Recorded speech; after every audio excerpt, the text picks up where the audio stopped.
ನೋಡಿ, ಇದನ್ನೇ ಗೂಬ್ ಅಂತ ಕರೆಯೋದು. ನೋಡ್ತಾ ಇದ್ದೀರಲ್ಲ, ಒಂದು ಮಕ್ಕಳನ್ನ ಸಾಯಿಸ್ದಂಗೆ ಅಂತ ಎಲ್ಲ ಹೇಳ್ತಾರೆ. ಫುಲ್ ಟೇಸ್ಟಿಯಾಗಿರುತ್ತೆ, ಇದು ಸ್ವೀಟಾಗಿ ಟೇಸ್ಟಿಯಾಗಿರುತ್ತೆ. ಅದೆಲ್ಲ ಹೇಳ್ಕೊ. ಈಗ ಇದು ಕಾಯಿ ಐತಲ್ವ, ಇದ್ರೊಳಗಡೆ ಗೂಬ್ ಇರುತ್ತೆ. ಸುಳ್ಕೊಂಡತೆ ಅಂಜು. ಇಲ್ಲಿ ಕೇಳಿಸ್ತೈತಾ? ನವಿಲು ಕೂಗ್ತೈತೆ. ಹಾಯ್ ಎಲ್ರಿಗೂ ನಮಸ್ಕಾರ, welcome back to my YouTube channel.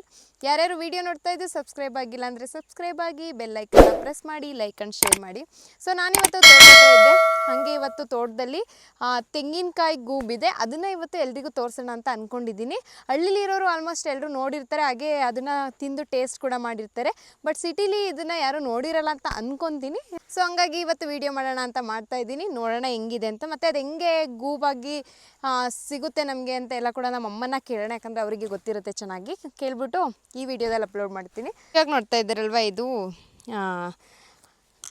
ಇವಾಗ ತೆಂಗಿನ ಸೊಸಿಯಾಗಿ ಬೆಳೆಯುತ್ತೆ. ಇದನ್ನು ಹಿಂಗೆ ಬಿಟ್ಟರೆ ನಾವು ಏನೋ ಮಾಡ್ದೇನೆ ಇದು ಒಂದು ಸೊಸಿಯಾಗಿ ನೆಡ್ಬೋದು. ಇದೊಂದು ತೆಂಗಿನ ಮರ ಆಗಿ ಬೆಳೆಯುತ್ತೆ. ಹಂಗೆ ನೆಟ್ಟು ಒಂದು ಸ್ವಲ್ಪ ಅದಕ್ಕೆ ಗೊಬ್ಬರ ಎಲ್ಲ ಹಾಕ್ಬಿಟ್ಟು ನೀಟಾಗಿ ಬೆಳೆಸಿದ್ರೆ ತೆಂಗಿನ ಮರ ಆಗಿ ಬೆಳೆಯುತ್ತೆ. ಸೊ ಕೆಳಗಡೆ ನೋಡಿದ್ರೆ ನಿಮಗೆ ನೋಡಿ, ಇಲ್ಲಿ ಬೇರು ಕೂಡ ಕಾಣಿಸ್ತಾ ಇದೆ. ಬೇರೆಲ್ಲ ಬೇರು ಬಿಟ್ಟಿರೋದು, ಇದು ತೆಂಗಿನಕಾಯಿ ಬೇರು ಬಿಟ್ಟಿರೋದು. ಸೊ ಇದ್ರೊಳಗಡೆ ನಮಗೆ ಗೂಬು ಅಂತ ಸಿಗುತ್ತೆ. ಅದು ಸ್ವೀಟಾಗಿರುತ್ತೆ ಆ್ಯಕ್ಚುಲಿ.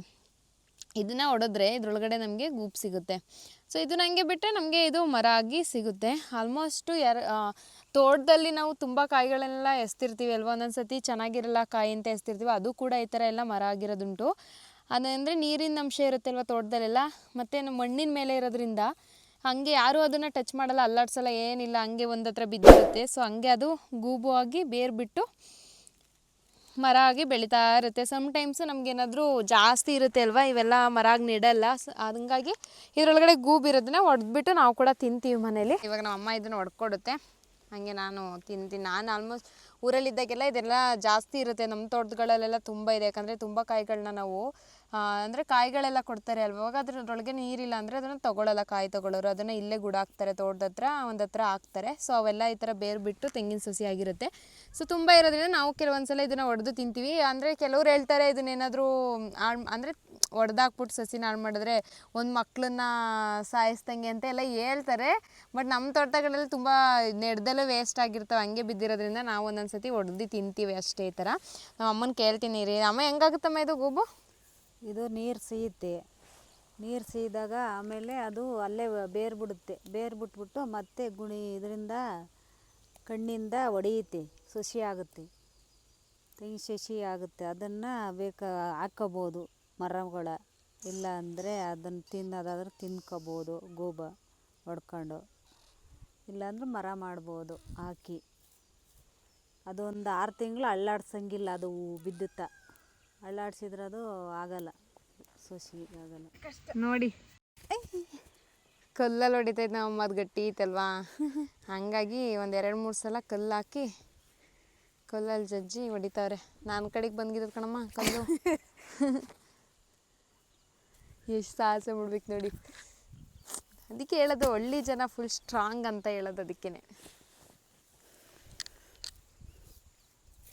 ಅಯ್ಯೋ ಹೋಗತ್ತೀಗ ದೊಡ್ಕೊಳ್ಳೋದೇ ಇಲ್ಲ, ಅಷ್ಟು ಗಡ್ಡಿ ಐತಿ. ದುಡ್ಡು ಇನ್ನೊಂದು ಏಟು ಹಾಕಿರೋ ಇದು ನನಗೆ ಏನಾದರೂ ನೆಟ್ಬಿಟ್ಟು ಇದು ಮಾಡಿದ್ರೆ ನೋಡು ಸುಳ್ಕೊಂಡತೆ ಅಂಜು. ಇಲ್ಲಿ ಅಯ್ಯೋ ನೋಡಿ, ಇದು ಕಾಯಿ ಐತೆ ಅಂದರೆ ಇದನ್ನು ಇದ್ರೊಳಗಡೆ ಸಿಗುತ್ತೆ ಇವಾಗ ನಮಗೆ. ನೋಡಿ ಈಗ ಇದು ಕಾಯಿ ಐತಲ್ವ, ಇದ್ರೊಳಗಡೆ ಗೂಬಿರುತ್ತೆ. ಇಲ್ಲಿ ಬೇರಿದು ಹಿಂಗೇ ಒಂದು ತೆಂಗಿನಕಾಯಿಗಳಿಂದನೇ ತೆಂಗಿನ ಸಸಿ ಆಗೋದು ಇದೇ ಥರ.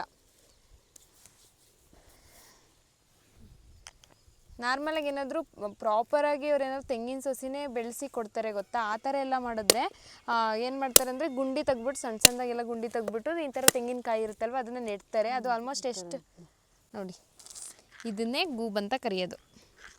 ನೋಡ್ತಾ ಇದ್ದೀರಲ್ಲ, ಇದು ಗೂಬು, ಇದರೊಳಗಡೆ ಕಾಣಿಸ್ತಾರೆ ಇಷ್ಟು ಪೋರ್ಷನ್ನು, ಇದನ್ನು ಗೂಬು ಅಂತ ಕರೀತಾರೆ. ಇದನ್ನೇ ನಾವು ತಿನ್ನೋದು ವೈಟು ಇದೆಲ್ಲ. ಈ ಕಾಯಿ ಒಂದು ಸ್ವಲ್ಪನೂ ಟೇಸ್ಟಾಗಿರಲ್ಲ, ಇದು ಫುಲ್ ಟೇಸ್ಟಿಯಾಗಿರುತ್ತೆ. ಇದು ಸ್ವೀಟಾಗಿ ಟೇಸ್ಟಿಯಾಗಿರುತ್ತೆ, ಅದೆಲ್ಲ ಎಳ್ಕೊಂಡಿರುತ್ತೆ. ಇದ್ರದಲ್ಲಿ ಇರೋ ಅಂಥ ಸ್ವೀಟ್ನೆಸ್ ಎಲ್ಲ ಇದಕ್ಕೆ ಟ್ರಾನ್ಸ್ಫರ್ ಆಗಿಬಿಟ್ಟಿರುತ್ತೆ. ಇದು ಎಳ್ಕೊಂಡು ಇದು ಫುಲ್ ಸ್ವೀಟಾಗಿರುತ್ತೆ. ಇದನ್ನೇ ನಮ್ಮ ಕಡೆ ಗೂಬ್ ಅಂತ ಕರಿತೀವಿ. ಅಮ್ಮ ತೆಗ್ದು ಕೊಡುತ್ತೆ ಏರಿ ಅದನ್ನು ಇವಾಗ ಕುಡ್ಲಲ್ಲಿ ನೀಟಾಗಿ. ಆದರೆ ನೋಡಿ ಎಷ್ಟು ವೆದರ್ ಸಖತ್ತಾಗಿದೆ ಅಂದರೆ ಇವಾಗ ಒಂಥರ ಮಳೆ ಕಾಲ ಅಲ್ವಾ, ಫುಲ್ ವೆದರ್ ಎಲ್ಲ ಮಸ್ತಾಗಿದೆ.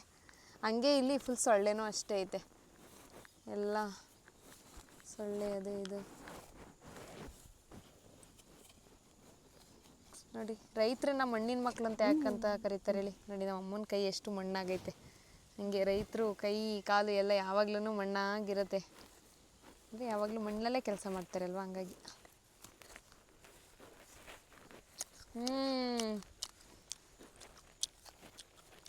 ನೋಡಿ ಮಸ್ತ್ ಸಖತ್ತಾಗಿದೆ.